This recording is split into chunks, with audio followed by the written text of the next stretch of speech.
The political situation in Germany is absolutely insane, and German football fans are right at the heart of it. Ever since World War II, Germans have been trying to rid themselves of the association with the horrendous Nazi ideology. It's a time in the country's history that many would like to forget, but now, in the modern age, the rise of neo-Nazis is starting to plague the country once again. The worst part is, they are getting more and more popular, but not if Bundesliga fans have anything to say about it. Over the weekend, multiple fan groups across several German clubs staged protests at their games.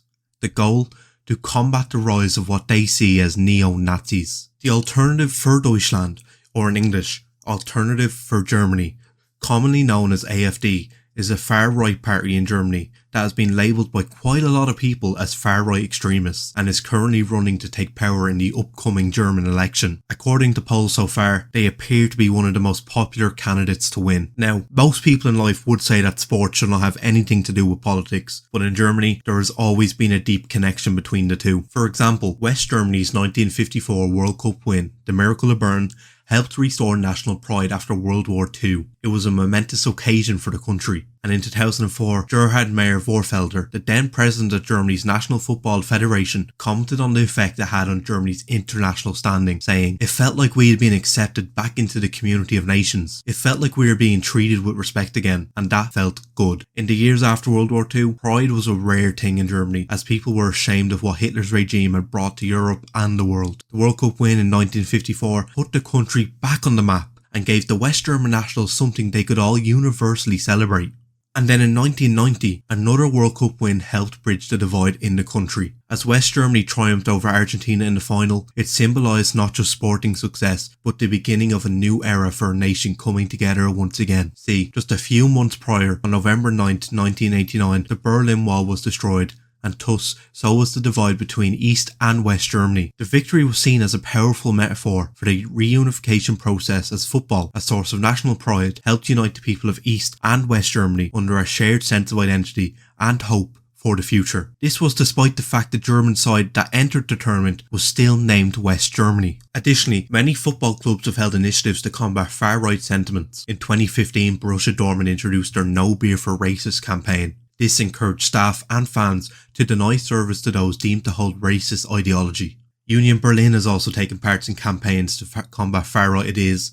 In 2015, they hosted a kick-off to encounter dinner to bring together refugees and the locals. Then in the winter, they provided accommodation to refugees and those in need by using official club properties. And most famously, St. Pauli's fanbase, since the 1980s, has been staunchly anti-fascist, anti-racist and pro-LGBTQ+, adopting a skull and crossbones emblem as its unofficial logo, representing a rebellion against societal norms. Additionally, their stadium, the Millantor, is littered with banners and slogans promoting inclusivity, reflecting the fans' dedication to these values. And most recently, in a stance against Elon Musk, who has shown a deep affiliation with controversial party AfD and has been taking a larger interest and influence in the upcoming German election, St. Pauli made the decision to leave social media platform X. So you see, politics and football in Germany are very much intertwined, which brings us to what has been happening over the last few weeks. But first, we need to understand what fans have been protesting about. The Alternative for Deutschland was founded in 2013 as a Eurosceptic party opposing Germany's participation in EU bailout programs during the Eurozone crisis. Initially focused on economic issues, it soon shifted towards a nationalist and anti-immigration stance, which broadened its appeal. The party advocates for stricter border controls, limits on asylum seekers, and a reduction of Germany's commitments to the European Union. It also promotes traditional conservative values and opposes what it calls the mainstream left agenda in German politics. Over time, AfD has been classified by domestic intelligence agencies as having extremist elements, particularly in its youth wing and certain regional branches.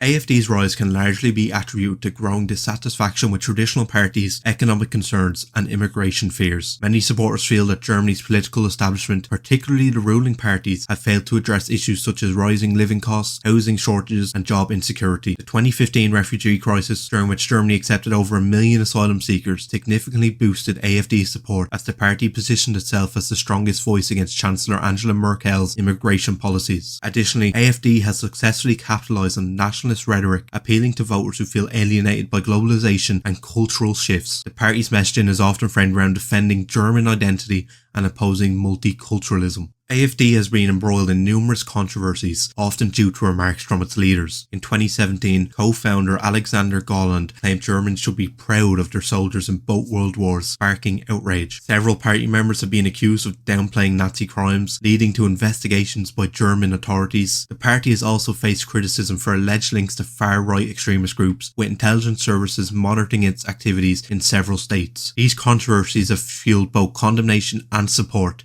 keeping AfD at the centre of Germany's political debate. And at the centre of the debate they have found themselves. Over the weekend, multiple fan groups across the Bundesliga and German football tiers have participated in protests within stadiums to combat the ideology of the AfD, the largest coming from the league's biggest club, Bayern Munich. In the stands, the ultras revealed banners saying, "Whoever practices AfD politics today will live in the AfD state tomorrow. Assistance of fascism. Fuck off. Fuck the AfD and CDU-CSU. Additionally, the fans also held up banners of all their former members that were politically persecuted by the Nazi regime with the message, "Never again is now." A few weeks ago, in mid-January, defender Timo Hubers from FC Cologne praised the demonstration against right-wing extremism in the city of the Bundesliga club and clearly positioned himself against right-wing ideology. What was definitely an outstanding action was the action last night at the Ruhr Market. SC Freiburg coach Christian Streich said, "Anyone who doesn't stand up now hasn't understood anything. It's 5-12. Meanwhile, RB Leipzig manager Marco Rose said, "I believe that it is very important to stand up against stupidity and right-wing extremism in all forms. I think it's good that people are doing this, that they are clearly showing their colours and taking to the streets."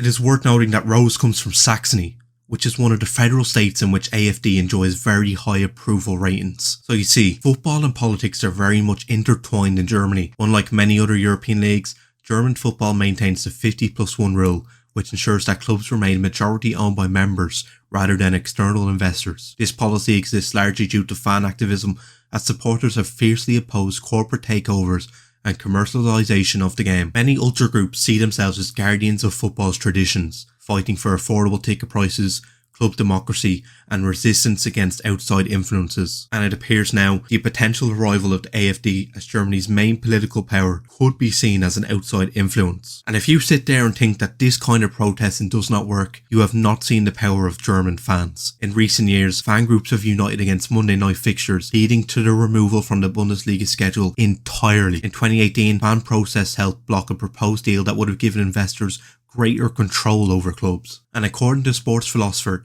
Gunther Gebauer, these protests have considerable value because right-wing radical circles are also attracted to Bundesliga football, and if they are confronted with a contrary opinion that is presented firmly and convincingly, it will also impress them. Football has always been more than just a game. It's a large part of how football fans live.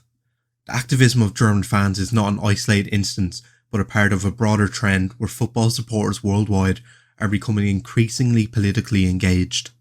From protests against authoritarian regimes to campaigns for social justice, fan movements are using their collective voice to influence not just the sport, but society as a whole. Are we witnessing a new era where football becomes a driving force for political change on a global scale, or is Germany just the exception?